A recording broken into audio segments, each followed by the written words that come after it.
The CPIM North Tripura District Committee submitted a memorandum to the District Magistrate in Dharmanagar on Tuesday demanding immediate intervention into multiple volume public interest issues.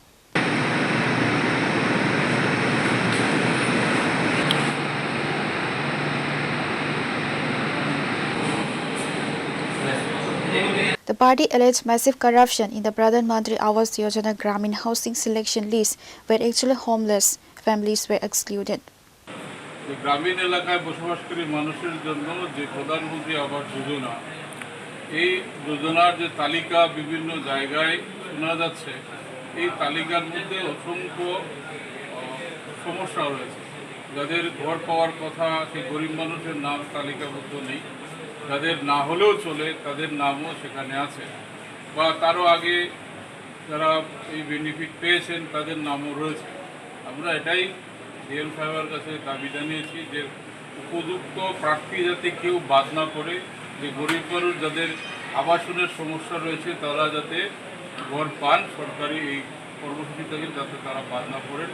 আর বাকি যাদের তালিকার মধ্যে আছে যাদের তদন্তক্রমে তারা যদি উপযুক্ত হন তাদের নাম থাকতে আমাদের কোনো আপত্তি নেই, কিন্তু প্রশ্ন হলো যাতে উপযুক্ত কোনো প্রার্থী বাদ না পড়েন, এটা আমাদের মূল কথা।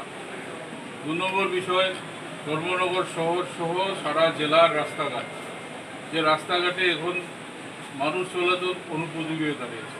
শহরের উপর রাস্তা, ধর্মনগর শহর, কাঞ্চনপুর শহর, পানিসাগর সর্বত্রই সমস্যা রয়েছে। গ্রামের রাস্তাগুলো ভয়াবহ অবস্থা, এগুলো অতি দ্রুত সংস্কার করা এবং যারা কাজগুলো পেয়েছেন তারা যাতে ঠিকঠাকভাবে গুণগত মান বজায় রেখে কাজটা করেন, আমরা সেই দাবিটা করেছি।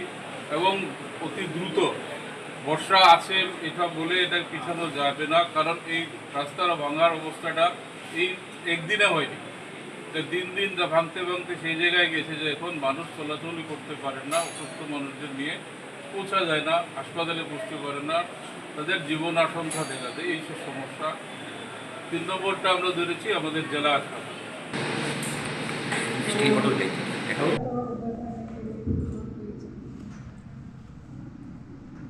Pure Report, Chinikhara.